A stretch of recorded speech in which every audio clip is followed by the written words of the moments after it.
Hello and good morning to everyone, welcome to wise learning platform. कैसे हैं आप सभी लोग। Class 12th mathematics chapter first relation and functions की 2 videos already हमारी अपलोड हो चुकी हैं। ट्रांजिटिव रिलेशंस तक हम वहाँ कंप्लीट कर चुके हैं। तो इस वीडियो में बेसिकली हमें किन किन चीज़ों के बारे में डिस्कस करना है। एक तो इक्विवेलेंस रिलेशंस के बारे में पढ़ेंगे हम यहाँ पर। दूसरा इक्विवेलेंस क्लास के बारे में। देखो यहाँ पर मैंने इक्विवेलेंस क्लास की कोई डेफिनेशंस वगैरह लिखी नहीं है कि क्या होता है। आई थिंक 5th नंबर जो हमारा एग्जाम्पल है NCERT की बुक के अंदर, उस एग्जाम्पल में दिया हुआ है, उसके बारे में इक्विवेलेंस क्लास के बारे में डिस्कस किया हुआ है, तो वहीं पर हम उसको पढ़ेंगे। साथ ही साथ जो हमारे एग्जाम्पल्स दे रखे हैं इस बुक के अंदर, वो जितने भी एग्जाम्पल्स हैं उन एग्जाम्पल्स को इस वीडियो में हम कंप्लीट करेंगे। तो चलो स्टार्ट करते हैं हमारा आज का वीडियो। इक्विवेलेंस रिलेशंस क्या होता है। देखो प्रीवियस वीडियो के अंदर हम लोगों ने क्या डिस्कस किया था कि रिफ्लेक्सिव रिलेशंस क्या होते हैं, सिमेट्रिक रिलेशंस क्या होते हैं, ट्रांजिटिव रिलेशंस क्या होते हैं। इन तीनों चीज़ों को मैं अच्छे से डिस्कस कर चुका हूँ आपके साथ। अगर आप लोगों ने वो वीडियो नहीं देखा है तो आप वो देख लो जाके। अगर वो वीडियो नहीं देखा है तो इस वीडियो को देखने का कोई फ़ायदा नहीं है। ये तीनों चीज़ें मैं ऑलरेडी डिस्कस कर चुका हूँ। तो इक्विवेलेंस रिलेशंस क्या होता है कि ये रिलेशंस आर, एक रिलेशंस दे रखा है हमारे पास आर, एक सेट ए के अंदर, is said to be an equivalence relations. उसको हम इक्विवेलेंस रिलेशंस कब बोलेंगे, जब वो आर है, मतलब जो रिलेशन है वो कैसा होना चाहिए, रिफ्लेक्सिव भी होना चाहिए, सिमेट्रिक भी होना चाहिए और ट्रांजिटिव भी होना चाहिए। मतलब जो हमारा रिलेशंस हमारे पास दे रखा है, अगर वो रिफ्लेक्सिव भी है, सिमेट्रिक भी है और साथ ही साथ ट्रांजिटिव भी है, अगर ये तीनों कंडीशंस को फुलफिल कर रहा है तो उसी को क्या बोलेंगे, that relations is an equivalence relations. Okay, तो इसको हम एग्जाम्पल की हेल्प से डिस्कस करेंगे। एग्जाम्पल देखेंगे। करना कुछ नहीं है, सिंपल सिर्फ आपके पास अगर कोई क्वेश्चन दे रखा है, उसमें अगर आपसे पूछता है कि कोई रिलेशन इक्विवेलेंस रिलेशन है कि नहीं है, आपने सिंपल उस रिलेशंस को रिफ्लेक्सिव शो करना है, साथ ही साथ सिमेट्रिक भी शो करना है, प्रूव करना है और ट्रांजिटिव भी प्रूव करना है। अगर तीनों कंडीशंस को फुलफिल कर रहा है तो हम उसको बोल देंगे that is an equivalence relation. Okay, तो जो हमारा सेकंड नंबर एग्जाम्पल है उसको देखते हैं। एग्जाम्पल क्या कह रहा है कि let T be the set of all triangles in a plane with R is a relation in T given by R दे रखा है T1 T2, where T1 is congruent to T2। T1 क्या है, कॉन्ग्रेंट है T2 के। Congruent से की क्या कंडीशंस होती है, आई थिंक आप लोगों को ये सब चीज़ें पता होना चाहिए। Show that R is an equivalence relations. तो आर क्या है, इक्विवेलेंस रिलेशंस है, ये हमने शो करना है। तो स्टार्ट करते हैं हमारा क्वेश्चन। देखो अभी बताया मैंने आपको कि इक्विवेलेंस रिलेशंस अगर आपको प्रूव करना है, शो करना है, तो आपने क्या करना है कि 3 कंडीशंस को फुलफिल करवाना है कि जो हमारा रिलेशंस है should B reflexive, should be symmetric and should be transitive. अगर ये तीनों कंडीशंस को फुलफिल कर रहा है तो हम बोलेंगे कि this relations is an equivalence relation. तो सबसे पहले हम क्या प्रूव करते हैं इसको, रिफ्लेक्सिव। ओके, तो रिफ्लेक्सिव की कंडीशंस आपको पता है कि रिफ्लेक्सिव की कंडीशंस जो है कि रिफ्लेक्सिव क्या कहता है कि एवरी एलिमेंट ऑफ सेट, किसी भी सेट के जो एवरी एलिमेंट है should be related to itself, कि खुद से तो उनका रिलेशंस होना चाहिए, दैट इज़ कंपलसरी कंडीशंस। साथ में अगर किसी और के साथ रिलेशंस है तो कोई प्रॉब्लम नहीं है तो भी ठीक है, नहीं है तो भी ठीक है, बट खुद के साथ तो रिलेशंस होना चाहिए। तो इस सेट के अंदर हमारे पास दे रखा है, ये सेट क्या है, ऑल ट्राइंगल्स का, और कंडीशंस क्या दे रखी है, रिलेशंस क्या दे रखा है कि 2 ट्राइंगल्स का एक दूसरे के साथ कॉन्ग्रेंट है। तो जब हम रिफ्लेक्सिव प्रूव करेंगे तो मतलब T1 तो हमारा जो रिलेशंस बन के आएगा रिफ्लेक्सिव के लिए वो क्या होना चाहिए कि T1 का T1 से रिलेशंस होना चाहिए, T2 का T2 से रिलेशंस होना चाहिए। मतलब T1 के कॉन्ग्रेंस होनी चाहिए, T2 के कॉन्ग्रेंस होनी चाहिए। तो बिल्कुल सही है, क्योंकि एवरी ट्राइंगल आप लिख सकते हो, every triangle is congruent to itself, CONGRUENT, congruent to itself. अगर वो खुद के कॉन्ग्रेंट है, भाई सभी की सभी ट्राइंगल क्या होती है, खुद के कॉन्ग्रेंट होती है ना, तो हम लिख सकते हैं ना कि T1 का T1 से रिलेशन है, T2 का T2 से रिलेशन है, तो लिख देंगे कि हम इसको बोल सकते हैं कि this it is an reflexive relation. तो ये क्या हो जाएगा, एक रिफ्लेक्सिव रिलेशन है, because every triangle is congruent to itself. Okay, तो रिफ्लेक्सिव तो प्रूव हो गया। दूसरा हमने क्या प्रूव करना है, सिमेट्रिक। सिमेट्री प्रूव करना है इसको। तो सिमेट्री की कंडीशंस क्या होती है? सिमेट्री कहता है कि अगर T1 का T2 से रिलेशन है, सिमेट्री की कंडीशंस क्या होती है कि T1 का अगर T2 से रिलेशन है तो T2 का भी T1 से रिलेशन होना चाहिए। मतलब अगर T1 कॉन्ग्रेंट है T2 के तो T2 भी T1 के कॉन्ग्रेंट्स होनी चाहिए। तो ये भी कंडीशंस फुलफिल हो रही है हमारी, क्योंकि T1 is congruent to T2। अगर T1 कॉन्ग्रेंट है T2 के तो जाहिर सी बात है जो T2 है वो भी क्या होगी, is also congruent to T1, तो वो भी T1 के क्या होगी, कॉन्ग्रेंट होगी। तो हम बोल सकते हैं कि it is N symmetric relations also, it is N symmetric relation also. Okay, third जो हमने प्रूव करना है वो क्या है, ट्रांजिटिव रिलेशंस। तो ट्रांजिटिव रिलेशंस की कंडीशंस क्या कहती है? तो ट्रांजिटिव रिलेशंस की कंडीशंस क्या कहती है कि अगर T1 का T2 से रिलेशन है और T2 का अगर T3 से रिलेशंस है तो T1 का भी T3 से रिलेशन होना चाहिए। देखो T1 is congruent to T2, T1 क्या है, कॉन्ग्रेंट टू T2 है। अगर T2 is congruent to T3 तो जाहिर सी बात है T1 भी कॉन्ग्रेंट होगा किसके, T3 के। तो इसको हम बोल सकते हैं कि it is an transitive relations also, it is an transitive relation. Last में लिखेंगे कि this relations is an equivalence relations because R is an reflexive symmetric and transitive relation. Okay, तो अगर हमारी जो ये रिलेशंस है ये रिफ्लेक्सिव भी है, सिमेट्रिक भी है, ट्रांजिटिव है, तो इसको हम क्या बोल सकते हैं कि this is an equivalence relations. तो इक्विवेलेंस रिलेशंस में आपने कुछ नहीं करना, सिंपली आपने इन तीनों कंडीशंस को फुलफिल कराना है। मतलब आपने रिफ्लेक्सिव शो करना है, उसको सिमेट्रिक शो करना है और ट्रांजिटिव शो करना है। अगर तीनों कंडीशंस फुलफिल हो रही है तो हम क्या बोलेंगे, दिस कंडीशन एन या this relation is an equivalence relation. Okay, तो एग्जाम्पल नंबर थर्ड है हमारा। थर्ड क्या कह रहा है कि let L be the set of all lines, all lines का सेट दे रखा है हमारे पास in a plane and R be the relations in L defined as L1 L2 where L1 is perpendicular to L2। Relations क्या दे रखा है कि जो एक लाइन है L1 वो परपेंडिकुलर है किसके, L2 के। Show that R is symmetric, symmetric तो है but neither reflexive no transitive, ना ही रिफ्लेक्सिव है और ना ही ट्रांजिटिव है। ये हमने प्रूव करना है यहाँ पर। चलो देखते हैं इसको भी सॉल्यूशन। सबसे पहले हमने क्या करना है, रिफ्लेक्सिव चेक करते हैं कि रिफ्लेक्सिव है कि नहीं है। तो रिफ्लेक्सिव कहता है कि every element of set A is related to itself, that is compulsory conditions.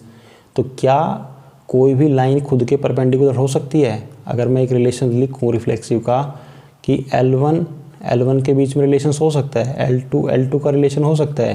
Relations का मतलब है कि यहाँ पर L1 लाइन कोई दे रखी है, L1 is perpendicular to L1 हो सकती है। कोई भी लाइन खुद के परपेंडिकुलर हो सकती है कभी।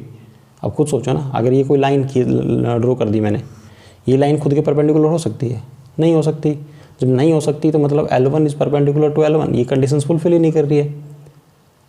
मतलब यहाँ पे लिख लो आप नीचे कि L1 इज या फिर any line in a plane is not perpendicular to itself, तो that's why this is not a reflexive relation. Okay, यह एक रिफ्लेक्सिव रिलेशन नहीं है, नॉट एन रिफ्लेक्सिव रिलेशन। एक तो हमने यही प्रूव करना था कि रिफ्लेक्सिव रिलेशन नहीं है, तो रिफ्लेक्सिव नहीं है, ये हो गया हमारा प्रूव। सेकंड हमने क्या करना है, सिमेट्री को प्रूव करना है। सिमेट्री चेक करते हैं सिमेट्री है कि नहीं है। तो सिमेट्री कंडीशंस ये कहती है कि अगर लाइन L1 है वो L2 के परपेंडिकुलर है तो L2 भी L1 के परपेंडिकुलर होना चाहिए। अब देखो, अगर ये लाइन L1 है और एक लाइन है L2 जो इसके क्या है, परपेंडिकुलर है। अगर L1 L2 के परपेंडिकुलर है, ये देखो ये जो L1 है ये इसके परपेंडिकुलर है, यहाँ पर इस लाइन के ऊपर परपेंडिकुलर है, और तो L2 भी L1 पर परपेंडिकुलर होना चाहिए। बिल्कुल सही बात है। अगर L1 जो है ये L2 पर परपेंडिकुलर है तो L2 भी तो L1 पर परपेंडिकुलर है, तो ये हमारी कंडीशंस फुलफिल हो रही है। तो आप यहाँ पे नीचे लिख सकते हो L1 is perpendicular to L2 and L2 is also perpendicular to L1। तो हम बोल सकते हैं कि that's why it is an symmetric relation, it is an symmetric relation. Okay, तो सिमेट्रिक रिलेशन है हमारा, ये प्रूव हो गया। और हमने क्या प्रूव करना था, show that R is symmetric relation, symmetric relation है, इसको हमने प्रूव करना था, तो बिल्कुल प्रूव हो गया। रिफ्लेक्सिव रिलेशंस नहीं है तो हमने प्रूव कर दिया, शो कर दिया कि रिफ्लेक्सिव रिलेशंस नहीं है। ओके, और थर्ड बचा है हमारा कौन सा, दैट इज ट्रांजिटिव रिलेशंस। तो ट्रांजिटिव रिलेशंस को और समझ लेते हैं। तो ट्रांजिटिव रिलेशंस की कंडीशंस क्या कहती है कि जो हमारा रिलेशंस है वो कैसा होना चाहिए, अगर L1 is perpendicular to L2, अगर L1 L2 के परपेंडिकुलर है और L2 is perpendicular to L3, तो L1 is also perpendicular to L3, L1 भी L3 के परपेंडिकुलर होना चाहिए। देखो, अगर ये लाइन है मेरे पास एक L1, ये परपेंडिकुलर है L2 के, ये लाइन है L2, ये इसके अगर परपेंडिकुलर है, L1 is perpendicular to L2, ये कंडीशन प्रूव हो गई, ठीक है। L2 is perpendicular to L3, ये L2 है तो ये L3 के परपेंडिकुलर होना चाहिए, तो एक लाइन यहाँ पे जाएगी, इसका मतलब ये इसके परपेंडिकुलर हो गया, ये होगी L3, तो L2 is perpendicular to L3, ये बात भी बिल्कुल ठीक है। तो ये कह रहा है कि ये जो थर्ड कंडीशन है ये भी फुलफिल होनी चाहिए, मतलब L1 is also perpendicular to L3। तो क्या ये L1 जो आपको नज़र आ रही है यहाँ पर, ये L3 के परपेंडिकुलर है या हो पा रही है, नहीं हो पा रही। तो आप लिख दो यहाँ पर कि L1 is perpendicular to L2 and L2 is perpendicular to L3 but L1 is not perpendicular to L3, L1 is not perpendicular to L3। आप यहाँ पे ये भी लिख सकते हो कि L1 is parallel to L3। देखो यहाँ पर ये जो L1 है ये क्या है, L3 के पैरेलल है, तो परपेंडिकुलर तो नहीं है, पैरेलल है। और हमें क्या चाहिए थी कंडीशन, परपेंडिकुलर होनी चाहिए थी। अगर परपेंडिकुलर नहीं है तो हम लिख सकते हैं it is not and transitive relation, not a transitive relation. ये क्या है, ट्रांजिटिव रिलेशन नहीं है। और यही हमने प्रूव करना था कि ना तो रिफ्लेक्सिव है ना ट्रांजिटिव है, ओनली सिमेट्रिक है। तो सिमेट्रिक कंडीशन हमने प्रूव कर दी और ये भी शो कर दिया कि रिफ्लेक्सिव भी नहीं है और ट्रांजिटिव भी नहीं है। ओके, अब नेक्स्ट एग्जांपल और देख लेते हैं इसका। तो एग्जांपल नंबर 4 दे रखा है, show that the relations R in set 1 2 3। एक सेट दे रखा है 1 2 3 का, उसमें जो रिलेशंस है क्या दे रखा है, R is equal to 1 1 2 2 3 3 1 2 and 2 3। ये रिलेशंस हमारे पास गिवन है। तो हमने बताना है कि रिफ्लेक्सिव, ये रिफ्लेक्सिव तो है but neither symmetric nor transitive, ना ही तो सिमेट्रिक है और ना ही ट्रांजिटिव है। आई थिंक ये काफ़ी आसान क्वेश्चन है, काफ़ी इजी है और हम डिस्कस भी कर चुके हैं एग्जांपल की हेल्प से इसको, जब हमने रिफ्लेक्सिव, सिमेट्रिक और ट्रांजिटिव किए थे उस टाइम पर। तो रिलेशंस क्या दे रखा है हमारे पास, 1 1 2 2 3 3 1 2 एंड 2 3 1 2 एंड 2 3, ये हमारे पास रिलेशंस गिवन है। हमने क्या शो करना है, दैट इज़ रिफ्लेक्सिव। तो रिफ्लेक्सिव की कंडीशंस क्या होती है कि रिफ्लेक्सिव ये कहता है कि every element of A set या फिर every element of set A is related to itself, this is an compulsory conditions. उसके अलावा अगर किसी से रिलेशंस है तो कोई फ़र्क नहीं पड़ता। तो जो हमारा सेट है उसके अंदर एलिमेंट्स क्या है, 1 2 एंड 3। ये देखो ऊपर सेट के एलिमेंट क्या है, 1 2 3, इनका खुद से रिलेशन होना चाहिए। 1 का 1 से रिलेशंस गिवन है, 2 का 2 से भी गिवन है, 3 का 3 से गिवन है। ये हमारी कंपल्सरी कंडीशंस है। अगर ये तीनों हैं तो हमारा रिलेशंस कैसा है, रिफ्लेक्सिव है। उसके अलावा और कुछ दे रखा है तो कोई प्रॉब्लम नहीं, अच्छी बात है। 1 का 2 से दे रखा है, 2 का 3 से दे रखा है, कोई इशू नहीं है। तो जो हमारा रिलेशंस हो जाएगा कैसा है, रिफ्लेक्सिव तो है ये।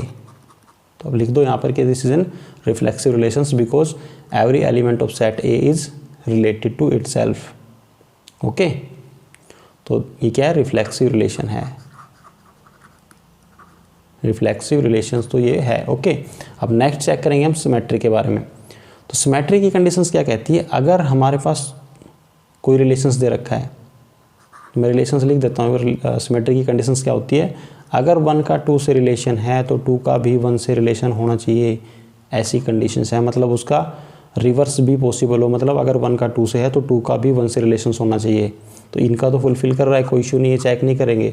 बट अगर 1 का 2 से रिलेशंस दे रखा है हमारे पास, तो क्या 2 का 1 से भी दिया हुआ है, क्या ये रिलेशंस भी दे रखा है हमारे पास, नहीं दे रखा है। जब नहीं दे रखा है तो ये सिमेट्रिक नहीं है, तो बोल देंगे this is not a symmetric relations because 1 का 2 से रिलेशंस तो गिवन है बट 2 का 1 से रिलेशंस गिवन नहीं है। सेम एज अगर 2 का 3 से चेक करें हम, 2 का 3 से तो गिवन है बट क्या 3 का 2 से गिवन है, नहीं है। जब अगर 3 का 2 से रिलेशंस नहीं है तो this is not a symmetric relations. Okay, third है ट्रांजिटिव। तो ट्रांजिटिव की कंडीशंस क्या कहती है, ट्रांजिटिव कहता है कि अगर 1 का 2 से रिलेशंस है और 2 का 3 से रिलेशन है, मतलब ए बी और बी सी है तो ए सी होना चाहिए हमारे पास, मतलब ए सी मतलब 1 का 3 से रिलेशंस होना चाहिए। तो देखो यहाँ पर सबसे ज़रूरी कंडीशंस मैंने ट्रांजिटिव में एक बताई थी कि आपको जब चेक करने से पहले अगर ए बी और बी सी गिवन है तभी हम ए सी को चेक करेंगे। अगर ए बी और बी सी का रिलेशन नहीं बन रहा है, मतलब एक स्ट्रेट लाइन नहीं बन रही है, तो हम ए सी को चेक ही नहीं करेंगे। तो देखो यहाँ पर इनको तो चेक करने की ज़रूरत नहीं है, इनकी कंडीशंस ऑलरेडी फुलफिल है। इनमें देखो यहाँ पर 1 का 2 से रिलेशन है और 2 का 3 से रिलेशन है, बिल्कुल एक स्ट्रेट लाइन बन रही है। ये ए है, ये बी है और ये अगेन बी है और ये सी आ गया, मतलब ए का बी से है और बी का सी से रिलेशन है, तो ए का सी से रिलेशन भी होना चाहिए, मतलब 1 और 3 भी हमारे पास इस रिलेशन के अंदर गिवन होना चाहिए था। क्या 1 3 इसके अंदर दिया हुआ है कहीं पर, यहाँ पर 1 1 है, 2 2 है, 3 3 है, 1 2 है, 2 3 है, 1 3 तो गिवन ही नहीं है। अगर 1 3 नहीं गिवन है तो हम बोलेंगे कि यह रिलेशन कैसा है, not a transitive relation, not a transitive relation, ये ट्रांजिटिव रिलेशन नहीं है। ओके, तो आई थिंक क्लियर हो गए तीनों कि रिफ्लेक्सिव रिलेशंस है ये ना, और सिमेट्रिक नहीं है और ट्रांजिटिव नहीं है, ये हम डिस्कस कर चुके हैं। तो नेक्स्ट जो हमारा एग्जांपल है, एग्जांपल नंबर 5, उसको भी डिस्कस कर लेते हैं। देखो 5 नंबर एग्जांपल क्या कह रहा है कि show that the relation R in set Z of integer given by R, क्या दे रखा है, A B where 2 divides A minus B. तो जो हमारा रिलेशंस दे रखा है वो कह रहा है कि जो a माइनस बी का जो डिफरेंस आता है वो 2 से डिवाइड होना चाहिए, और हमने क्या शो करना है, it is N equivalence relation. ये कैसा इक्विवेलेंस रिलेशन है, तो स्टार्ट करते हैं चलो इस क्वेश्चन को। देखो जो हमारा रिलेशन R है, अगर वह इक्विवेलेंस रिलेशंस कब होगा, relation R is an equivalence relation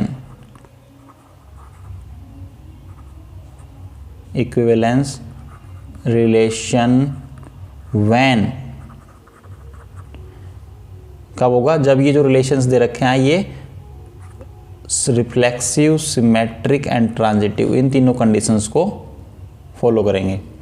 तो उसके लिए हमें सबसे पहले क्या करना होगा, जो रिलेशंस दे रखा है इसको रिफ्लेक्सिव प्रूव करना है, सिमेट्रिक प्रूव करना है और ट्रांजिटिव प्रूव करना है। तो फॉर रिफ्लेक्सिव के लिए देखते हैं हम इसको, पहले रिफ्लेक्सिव प्रूव करते हैं। तो रिफ्लेक्सिव की हमारी कंडीशंस क्या कहती है कि रिफ्लेक्सिव की कंडीशंस कहती है कि ए बिलोंग्स टू आर, मतलब ए का ए से खुद का रिलेशन होना चाहिए, और ये ए क्या है, एक इंटीजर है, ए belongs to Z.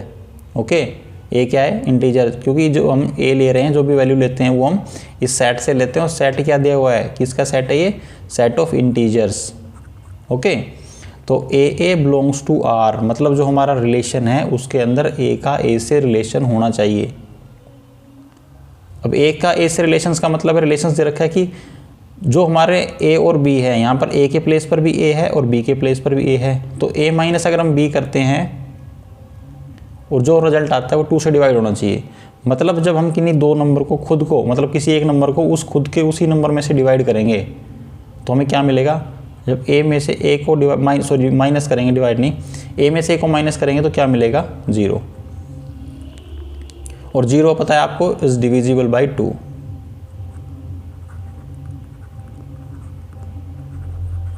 Divisible by 2, ये हमेशा 2 से डिविजिबल होता है।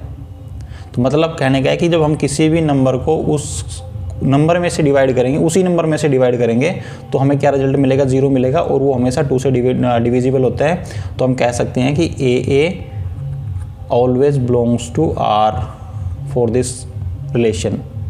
AA R से में बिलोंग करेगा, तो hence it is an reflexive, hence it is reflexive. क्या होगा, वो रिफ्लेक्सिव होगा। तो रिफ्लेक्सिव हमारा प्रूव हो गया। अब इसके बाद हमें क्या करना है, सिमेट्री प्रूव करना है इसको। फॉर सिमेट्री,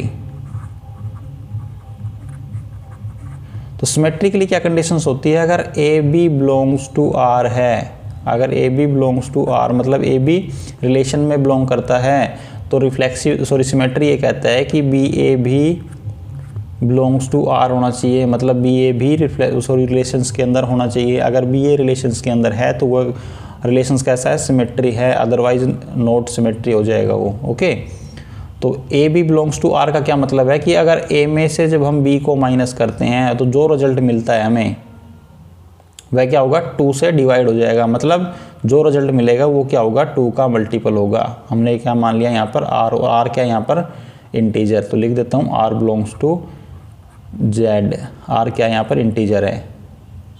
मतलब अगर A माइनस B करते हैं तो हमें क्या मिलेगा, कोई ना कोई ऐसा मल्टीपल मिलेगा, या तो नंबर 2 होगा या फिर 2 का कोई ना कोई मल्टीपल होगा। 2 का मल्टीपल का मतलब है कि वो नंबर 2 से डिवाइड होगा। जब 2 का मल्टीपल होगा तभी तो 2 से डिवाइड हो पाएगा ना। तो A माइनस B जो भी रिजल्ट मिलेगा हमें वो 2 का मल्टीपल होगा, इसलिए वह 2 से डिविजिबल होगा, मतलब डिविजिबल बाई 2 है ये, डिविजिबल बाई 2। अगर A माइनस B 2 से डिविजिबल है तो मैं इसको क्या कर देता हूँ, इसमें देखो मैं इसमें से माइनस लगा देता हूँ आगे और लिख देता हूँ A माइनस B, सॉरी इसको लिख देता हूँ B minus A। 1 second erase करना पड़ेगा इसको।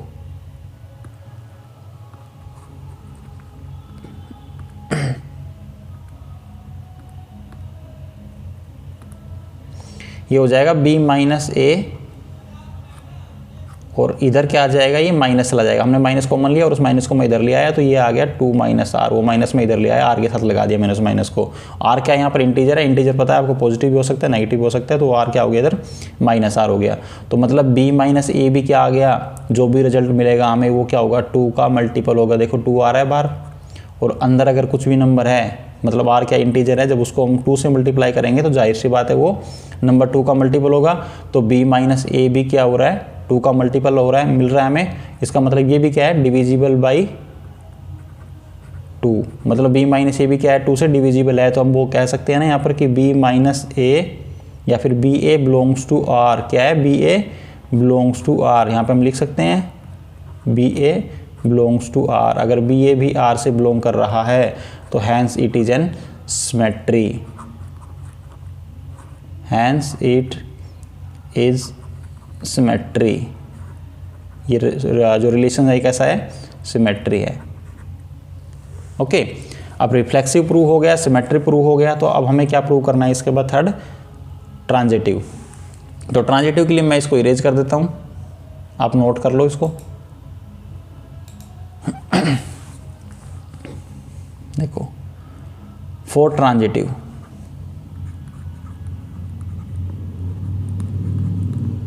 अब ट्रांजिटिव क्या कहता है, ट्रांजिटिव की कंडीशंस है, अगर A B belongs to R है, मतलब ए बी रिलेशन में बिलोंग करता है, and B C belongs to R है,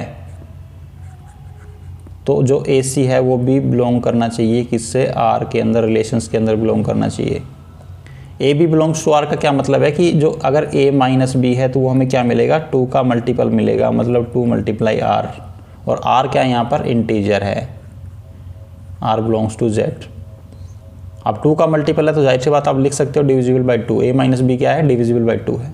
same as B minus C भी अगर बिलोंग्स टू आर है, ये दोनों कंडीशंस है हमारे पास, अगर ये दोनों कंडीशंस फॉलो कर रही है तो हमारे पास तीसरी कंडीशंस भी फॉलो करनी चाहिए। अगर तीसरी कंडीशंस मतलब A minus C belongs to R भी हो रहा है, ये कंडीशंस भी फुलफिल हो रही है, तो इसका मतलब वो कैसा है, ट्रांजिटिव रिलेशन है।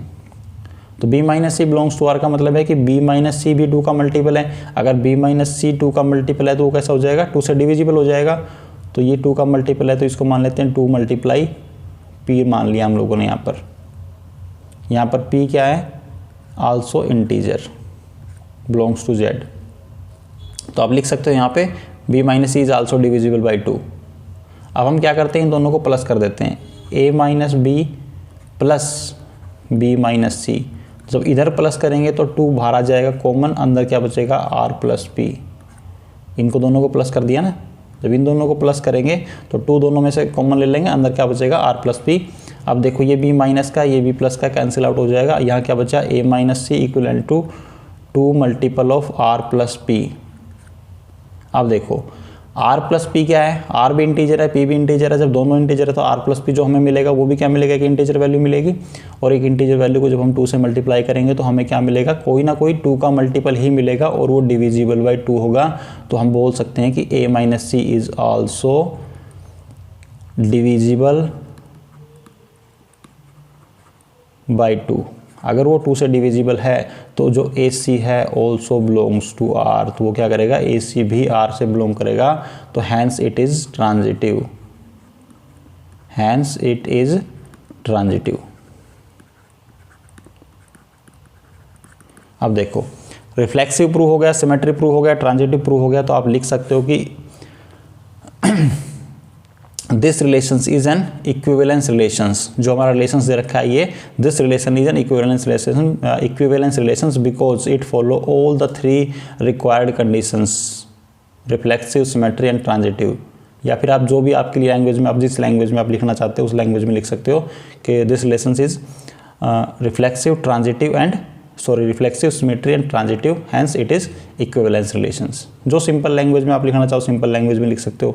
थोड़ा सा अगर आपकी इंग्लिश अच्छी है तो आप थोड़ा सा और उसको बेटर लिख सकते हो उससे। तो hence it is transitive, reflexive prove हो गया, सिमेट्री प्रूव हो गया, ट्रांजिटिव प्रूव हो गया। तो hence this relations follow all the 3 conditions, hence we can say this is an equivalence relations. ये तो हमने इक्विवेलेंस रिलेशंस प्रूव किया, लेकिन जो हमारा 5th एग्जाम्पल है इसमें आपको एक वर्ड और देखने को मिलेगा, इक्विवेलेंस क्लास। अब हम इक्विवेलेंस क्लास के बारे में डिस्कस कर लेते हैं कि इक्विवेलेंस क्लास क्या होता है। देखो ये हमारे पास एक सेट दे रखा है Z। किसका सेट है ये, इंटीजर का सेट है। जब इंटीजर का सेट है ये तो इंटीजर वैल्यू लिख लेते हैं -5, -3, -1, 0, -2 मिस में हो गया बीच के अंदर से, अगेन दोबारा लिख देता हूँ।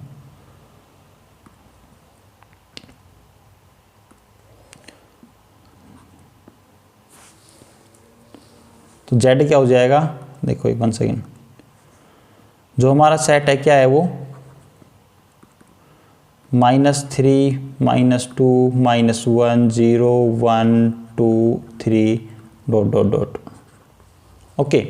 अब देखो जब भी इक्विवेलेंस रिलेशंस हम प्रूव करते हैं तो इक्विवेलेंस रिलेशंस क्या कर देता है, इस सेट को इक्विवेलेंस क्लास में डिवाइड कर देता है। इक्विवेलेंस क्लास का मतलब है, अब देखो इसको डिवाइड करते हैं इक्विवेलेंस क्लास के अंदर। अब इसमें से कोई भी ऐसे 2 नंबर उठाते हैं हम जिसको हम माइनस करेंगे और उसको हम डिवाइड करेंगे तो मतलब वह 2 से डिवाइड होना चाहिए। जब भी हम, कहने का मतलब है कि कोई ऐसे 2 नंबर उठाओ इसमें से, आप इस इंटीजर वैल्यू में से, जब हम उनका माइनस करेंगे तो जो रिजल्ट हमें मिलेगा वो 2 का मल्टीपल होगा, या तो 2 होगा या 2 का मल्टीपल होगा कोई ना कोई। अब देखो अगर मैं -4 को लेता हूँ यहाँ, -2 लेता हूँ, -4 को भी लिख सकते हो आप इससे पहले, -2, 0, 2, 4, ओके। अब आप इन इंटीजर वैल्यू में से कोई भी नंबर उठा लो आप, जो मर्जी कोई भी 2 नंबर उठाओ आप, -2, -0 लिया, आप उनको माइनस करो। जब हम उनको माइनस करेंगे तो जो रिजल्ट हमें मिलेगा वो क्या होगा, ऑलवेज 2 का मल्टीपल होगा, या तो 2 होगा या 2 का कोई ना कोई मल्टीपल होगा। कहने का मतलब है जो भी रिजल्ट हमें मिलेगा वो हमेशा 2 से डिवाइड हो जाएगा। तो इस सेट को या इस सेट को उस इक्विवेलेंस रिलेशंस ने 2 पार्ट्स में या 2 सबसेट्स में डिवाइड कर दिया, तो इस सबसेट को हम नाम रख देते हैं Z1। तो अगेन तो दूसरा सेट सबसेट मिलेगा हमें, वो क्या मिलेगा, Z2। इसमें हम किन किन नंबर को ले सकते हैं, -3, -1, 1, 3। आप इन नंबर में से भी किसी नंबर को उठा लो, आप किन्हीं भी 2 नंबर को उठाओ। जब हम उनको माइनस करेंगे तो जो हमें रिजल्ट मिलेगा वो क्या मिलेगा, 0, 2 या फिर 2 का कोई मल्टीपल मिलेगा। मतलब जो रिजल्ट मिलेगा ऑलवेज डिविजिबल बाय 2, हमेशा 2 से डिविजिबल होगा। ओके, तो कहने का मतलब है कि इस सेट को इक्विवेलेंस रिलेशंस ने 2 सबसेट में डिवाइड कर दिया, Z1 और Z2 में। ये क्या है, इक्विवेलेंस क्लासेज हैं, ये इन्हीं को क्या बोलते हैं, इक्विवेलेंस क्लासेज। इसमें आपको अब आगे क्या लिखना है इसके अंदर आपको, कि एनी 2 एलिमेंट्स ऑफ Z1,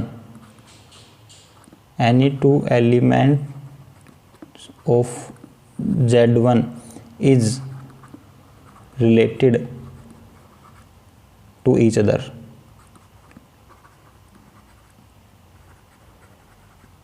और ऐसे same any 2 elements of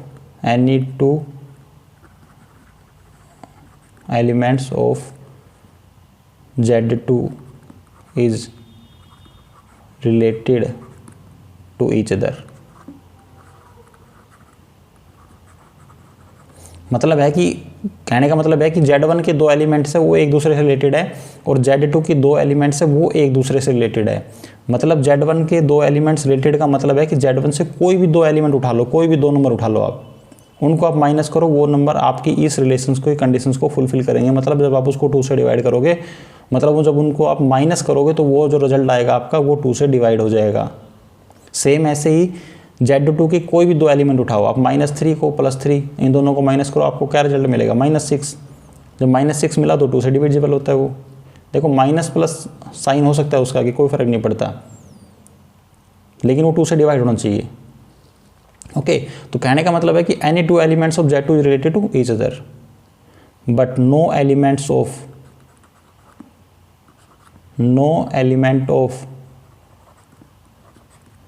Z1 is related to any elements of Z2।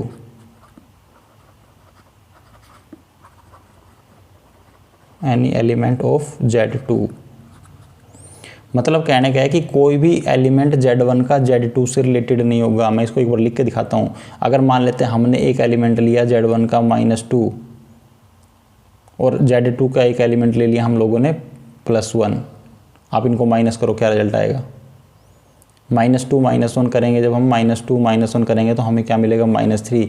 क्या -3 2 से डिवाइड है, क्या -3 2 से डिवाइड होता है या 2 का मल्टीपल है, नहीं है।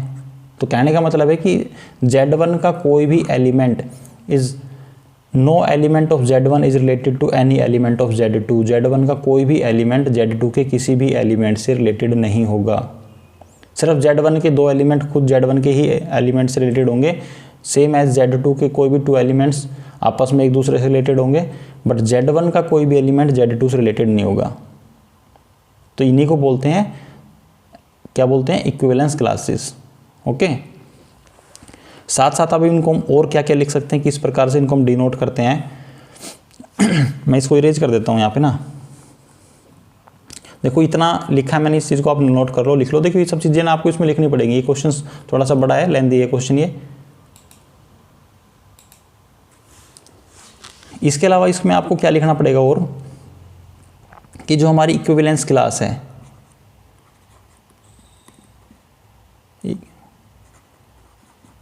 जो हमारा इक्विवेलेंस रिलेशन है, इक्विवेलेंस रिलेशन R, वो क्या करता है, इस सबसेट को, इस सेट को, जो हमारा सेट दे रखा है उसको डिवाइड कर देता है। किसमें, वो क्या कर रहा है, R divides Z into mutually disjoint subset, mutually disjoint subset. Mutually disjoint subset के अंदर डिवाइड कर रहा है। मतलब कहने का ये है कि उसको जब हम उन दोनों का यूनियन निकालते हैं तो हमें क्या मिलता है, 5 मिलता है। साथ ही साथ जब हम Z1 और Z2 का इंटरसेक्शन लेते हैं तो हमें क्या मिल जाएगा, यहाँ पर सॉरी यूनियन लेते हैं तो हमें क्या मिल जाएगा, जस्ट मैं उल्टा बोल गया दोनों कंडीशंस में। जब इनका यूनियन लेते हैं तो हमें क्या मिलेगा, Z मिल जाएगा। मतलब पूरा का पूरा क्या मिलेगा, कंप्लीट इंटीजर वैल्यू मिल जाएगी। ओके, साथ हम इनको डिनोट कैसे कर सकते हैं, और इसके अलावा दोनों जो सबसेट मिले हमें Z1 Z2 को, तो हम इनको कैसे लिख सकते हैं, the subset Z1 is called an equivalence class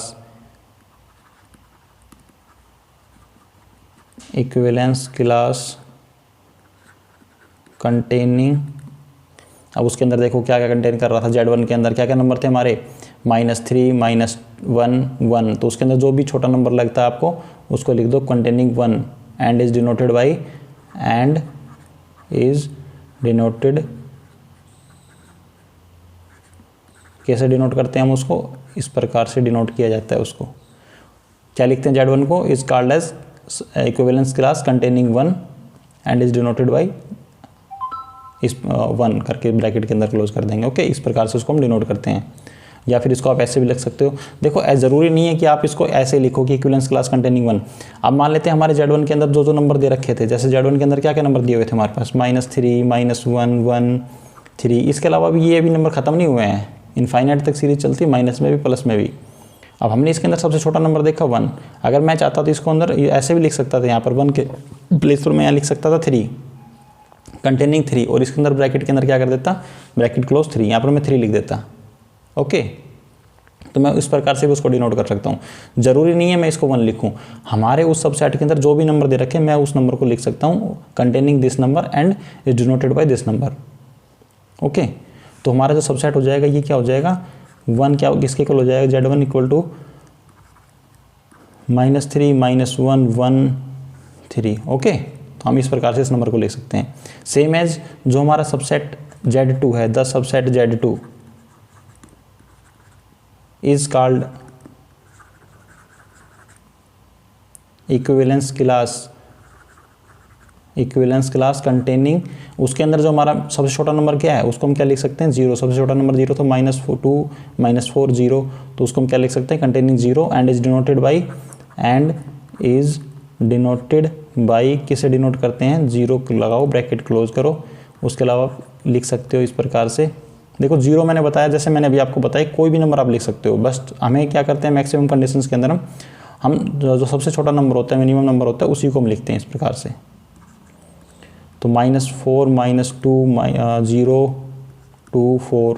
okay, आप इस प्रकार से लिख सकते हो इस नंबर को। इसके अलावा 0 के प्लेस पर आप किसी भी नंबर को लिख सकते हो जो आपकी मर्जी हो। साथ ही साथ आप इनको इस तरीके से डिनोट कर सकते हो, 1 ये किसके इक्वल होता है, 2r + 1। 2r + 1 का क्या मतलब है, देखो r की कोई भी वैल्यू पुट करो अब यहाँ पर आपको ये सारी वैल्यूज मिल जाएंगी। अगर मैं r की वैल्यू 0 पुट करता हूँ यहाँ पर तो हमें क्या मिलेगा, 1 मिल जाएगा। r की वैल्यू में अगर +1 पुट करता हूँ तो हमें क्या मिलेगा, 2 + 1 3 मिल जाएगा। r की वैल्यू अगर मैं उसके अलावा जो भी वैल्यू पुट करना चाहते हो पुट करते रहो, इसके अंदर आपको ये सारे रिजल्ट मिल जाएंगे इसके अंदर। सेम एज इसको हम क्या लिख सकते हैं, 2r से भी डिनोट कर सकते हैं। r यहाँ पे इंटीजर वैल्यू है, r की कोई भी वैल्यू पुट करो आप यहाँ पर, आपको ये सभी की सभी वैल्यू मिल जाएंगी। तो ये होती है इक्विवेलेंस क्लास। आप इसको इस प्रकार से लिख सकते हो, जो जो कंडीशंस मैंने बताई है जिस प्रकार से लिखना आपको वो सब चीज़ें लिखनी पड़ेंगी। बस इक्विवेलेंस क्लास कुछ नहीं है, जो हमारा इक्विवेलेंस रिलेशंस है वो इक्विवेलेंस क्लास को 2 पार्ट्स में डिवाइड कर देता है। मतलब कुछ नंबर आपस में एक दूसरे के साथ इंटरेक्ट करते हैं, रिलेटेड होते हैं, वो एक दूसरे के साथ रिलेट करते हैं, और कुछ नंबर एक दूसरे के साथ मतलब दो आपस में नंबर एक दूसरे के साथ रिलेट करते हैं। तो हमारी इस प्रकार से इस सेट के अंदर हमारी 2 सबसेट बन रहे थे, मतलब 2 इक्विवेलेंस क्लासेस बन रही थी। ओके, तो इसके अलावा जो और अगर किसी भी प्रकार का इस क्वेश्चन में अभी भी आपको 1% डाउट है तो एक्सरसाइज के अंदर जब हम क्वेश्चंस और डिस्कस करेंगे, या फिर मैं इसके अलावा जैसे हमने अभी जो सेट लिया था इंटीजर वैल्यू का, इसके अलावा कोई और अलग से एक सेट लेके भी 1-2 क्वेश्चंस और हम डिस्कस करेंगे, तब आपका डाउट बिल्कुल क्लियर हो जाए। तो हमारा नेक्स्ट एग्जांपल 6th नंबर है, उसको डिस्कस कर लेते हैं। देखो काफ़ी आसान है, जैसा हमने अभी डिस्कस किया 5th नंबर क्वेश्चन है, ऑलमोस्ट मिलता जुलता है उससे। तो 6th नंबर में क्या कह रहा है, let R be the relations defined in set A. यहाँ पर सेट ए दे रखा है 1 2 3 4 5 6 7, और where R by R relations दे रखा है A B, where both A and B are either odd number और इवन नंबर। कह रहा है कि जो ए और बी है या तो दोनों के दोनों ओड होने चाहिए या दोनों के दोनों इवन नंबर होने चाहिए। Show that R is equivalence relations. तो आर को हमें क्या प्रूव करना है, इक्विवेलेंस रिलेशन शो करना है। Further show that all elements of the subset 1 2 3 and 5, एक सबसेट बनाया 1 3 5 and 7 are related to each other. कह रहा है कि जो इसके एलिमेंट हैं वो एक दूसरे से रिलेटेड होने चाहिए। And all elements of subset this, एक दूसरा सबसेट है 2 4 6, इसके एलिमेंट एक दूसरे से रिलेटेड होने चाहिए। But no elements of subset this is related to any element of subset this. ये सारी कंडीशन इन्होंने लिख के दे दी जो मैंने 5th नंबर एग्जाम्पल के अंदर आप लोगों को बताई थी। तो स्टार्ट करते हैं हमारा सॉल्यूशन। तो हमने सबसे पहले क्या प्रूव करना है, क्या शो करना है, this is an equivalence relation. तो this relation is an equivalence relations when, हमें सबसे पहले लिखना पड़ेगा इक्विवेलेंस रिलेशन आर, जो हमारा रिलेशन जो रिलेशन आर है is equivalence relation when it is reflexive symmetric and transitive. अगर ये रिलेशन है रिफ्लेक्सिव है, सिमेट्रिक है, ट्रांजिटिव है, तो हम इसको क्या बोलेंगे, this is an equivalence relations. तो ये लाइन आई थिंक मैं काफ़ी बार रिपीट कर चुका हूँ। तो स्टार्ट करते हैं सबसे पहले फॉर रिफ्लेक्सिव के लिए, हम इसको रिफ्लेक्सिव शो करते हैं पहले। ओके, अब रिफ्लेक्सिव की कंडीशंस क्या कहती है कि रिफ्लेक्सिव कहता है all A belongs to R, जो सभी के रिलेशंस है। वेयर ए क्या है, ए यहाँ पर है जो एलिमेंट्स सेट के अंदर जो एलिमेंट दे रखे हैं ना 1 2 3 4 5 6 एंड 7। ओके, तो जो ए है बिलोंग्स टू कैपिटल ए, तो ए बिलोंग्स टू आर होना चाहिए। मतलब कहने का है कि अगर हमने कोई एलिमेंट लिया सेट से, मान लेते हैं हमने 1 लिया, और जब 1 का 1 से रिलेशन फाइंड करते हैं तो 1 का रिलेशन फाइंड करेंगे तो क्या आएगा, 1 1 आ गया, और 1 1 लेंगे तो मतलब दोनों एलिमेंट कैसे मिल गए हमें, ओड मिल गए। और रिलेशन हमारा क्या कह रहा है कि अगर जब हम कोई एलिमेंट लेते हैं या तो दोनों के दोनों ओड होने चाहिए या दोनों के दोनों इवन होने चाहिए। तो हम कोई भी एलिमेंट उठा लेंगे, अब उनका उसी सेम एलिमेंट से जब रिलेशन निकालेंगे तो दोनों एलिमेंट आपको पता है या तो ओड आएंगे या दोनों इवन आएंगे, क्योंकि 2 2 आ जाएगा तो दोनों ओड इवन आ गए, 3 3 आ गया दोनों ओड आ गए, 4 4 आ गया अगेन दोनों इवन है। तो मतलब all A belongs to R, तो ये कंडीशंस तो हमारी सेटिस्फाई हो जाती है। तो इसका आगे हम लिख सकते हैं hence it is reflexive, hence it is reflexive. Okay, second क्या प्रूव करना है हमें, फॉर सिमेट्री। सिमेट्री की कंडीशंस क्या कहती है कि a B belongs to R, अगर ए बी आर से बिलोंग करता है तो बी ए भी आर में बिलोंग करना चाहिए। अब ए बी आर से बिलोंग करता है क्या मतलब है कि हम इसे कोई भी 2 एलिमेंट ले लेते हैं जो या तो दोनों के दोनों ओड होंगे या दोनों के दोनों इवन है। मान लेते हैं हमने 2 एलिमेंट लिए 1 और 3, ये दोनों कैसे हैं, दोनों ओड एलिमेंट है। ये हो गया ए और ये हो गया बी। जब हम इनको जस्ट रिवर्स करेंगे, उल्टा करेंगे, 3 और 1, ये क्या है बी ए, तो ये दोनों भी तो ओड एलिमेंट है, ये भी ओड है ये भी ओड है। इसका मतलब ये भी क्या कर रहा है, आर में बिलोंग कर रहा है। तो ए बी अगर बिलोंग कर रहा है आर से तो बी ए भी आर से बिलोंग कर रहा है। तो हम बोल सकते हैं hence it is symmetry, hence it is symmetry. Okay, third हमारा क्या कह रहा है कि हमें क्या प्रूव करना है इसको, ट्रांजिटिव। तो इतने को नोट कर लो, आपने यहां तक नोट करना है। तो वैसे कि इसमें नोट करने का कुछ है नहीं ऐसा।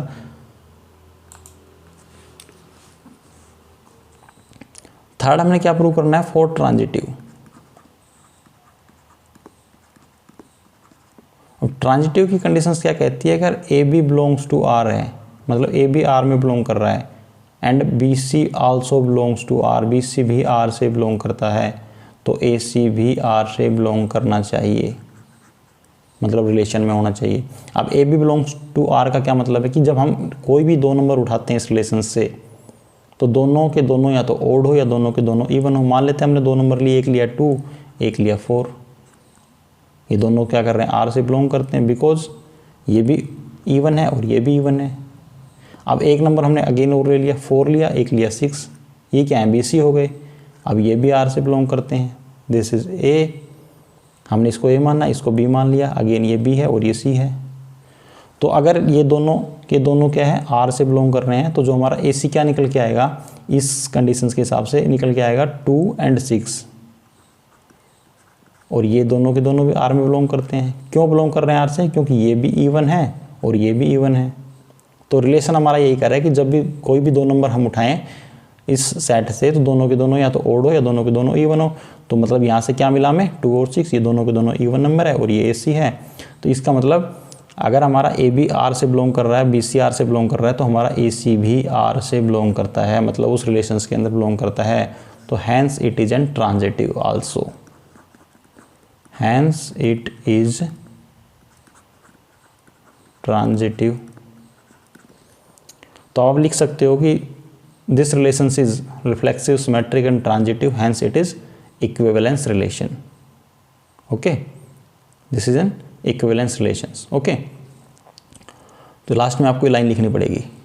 तो आपका इक्विवेलेंस रिलेशंस यहाँ तक प्रूव हो गया। उसके बाद हमारा क्वेश्चन आगे क्या कह रहा है हमारे से, वो क्या कह रहा है कि हमारे पास अब हमने सेम उसकी इक्विवेलेंस क्लासेस डिवाइड करनी है। इन्होंने 2 क्लासेस बना रखी है, एक ये, मतलब 2 सबसेट बना रखे हैं, एक ये और एक ये। तो अपने सबसेट पे आ जाते हैं। दोबारा से मैं इसको इरेज कर देता हूँ, यहाँ तक ऐसा कुछ था नहीं इसके अंदर। अब हमने मान लेते हैं अपना जो सेट दे रखा है A हमारे पास, उस सेट को हमने लिख लिया यहाँ पर 1 2 3 4 5 6 एंड 7। हम क्या कर लेते हैं, इसके 2 सबसेट ड्रॉ कर लेते हैं। 2 क्यों बना रहे हैं, क्योंकि इसके अंदर 2 ही बन रहे हैं, इन्होंने 2 दे रखे हैं, 2 ही बनेंगे। अगर किसी क्वेश्चन के अंदर ज़्यादा बन रहे हैं तो आप ज़्यादा भी बना सकते हो, जरूरी नहीं है कि हर क्वेश्चन में आपको 2 ही सबसेट मिलेंगे। हमारे इनके अंदर 2 मिल रहे हैं, इसलिए हम 2 की बात कर रहे हैं यहाँ पर। तो मान लेते हैं ऐसे 2 नंबर उठाओ इसके अंदर से, जब हम उनको साथ रखते हैं, मतलब 2 एलिमेंट उठाते हैं, तो या तो हमें ओड मिलता है या इवन मिलता है। तो ये तो सिंपल सी बात है, ओड एलिमेंट को सबको एक साइड रख लेंगे, इवन एलिमेंट को सबको एक साइड रख लेंगे। तो इधर ओड को रख लेते हैं 1 3 5 एंड 7।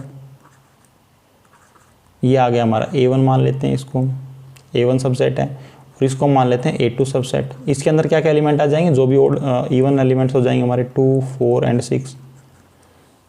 अब आप एक बात बताओ, कोई भी एलिमेंट आप A1 से उठा लो कोई भी 2 एलिमेंट उठा लो, चाहे आप 1 3 1 5 1 7, क्या वो हमारे रिलेशंस की कंडीशंस को फुलफिल कर रहे हैं?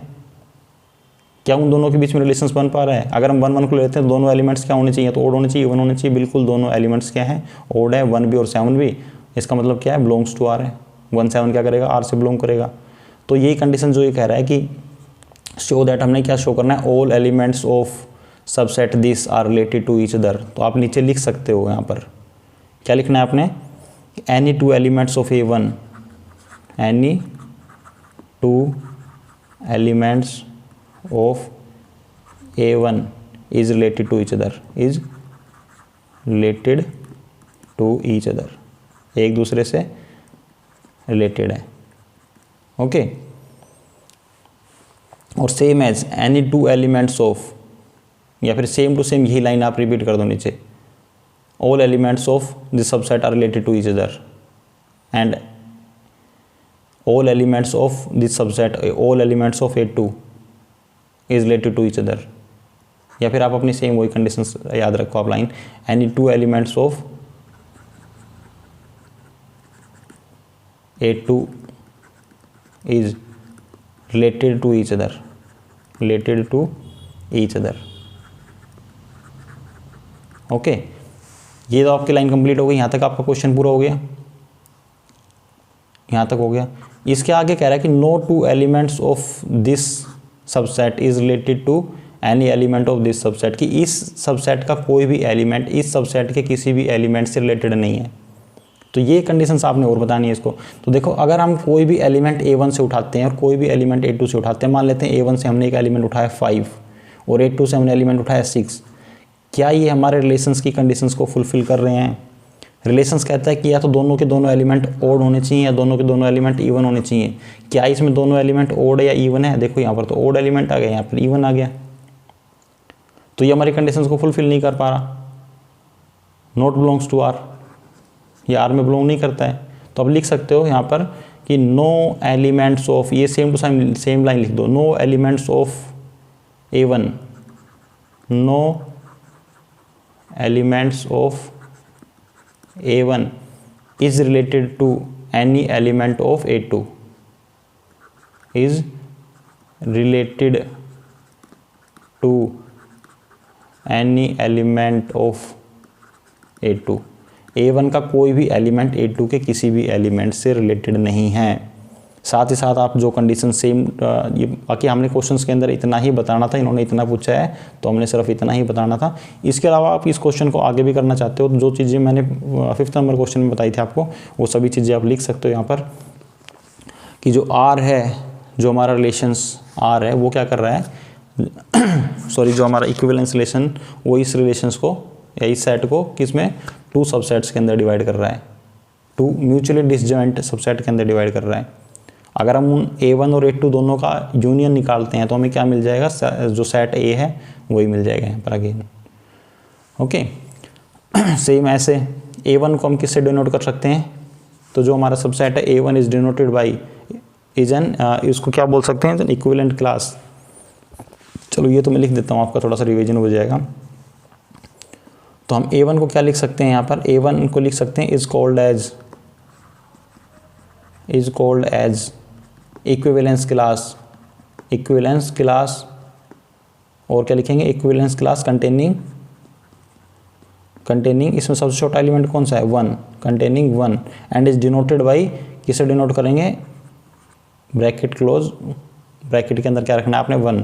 सेम एज A2 को क्या लिख सकते हैं हम, A2 is called as equivalence class containing, सबसे छोटा एलिमेंट है 2, यहाँ पे लिख दो 2, एंड इज डिनोटेड बाई 2। देखो कुछ चीज़ें ऐसी है जो मैं यहाँ पे लिख नहीं रहा हूँ लेकिन बोल रहा हूँ, जो चीज़ें ज़रूरी नहीं है, मैंने यहाँ पे चीज़ नहीं लिखी तो आपने नोट लिखना नहीं है, मैं सारी चीज़ें बोल रहा हूँ यहाँ पर, क्योंकि थोड़ा सा मुझे लिखने में मार्क इससे ना लैपटॉप वगैरह पे थोड़ी सी प्रॉब्लम्स आती है, अच्छे से राइटिंग आ नहीं पाती है, लिख नहीं पाती है, इसलिए इसे काफ़ी चीज़ें मैं बोल के बताता हूँ आप लोगों को। ओके, बाकी मोस्टली चीज़ें मैं कोशिश करता हूँ लिखूँ जैसी राइटिंग आए वैसे उसके अंदर, अब राइटिंग पे ज़्यादा फोकस मत करना है इसके ऊपर।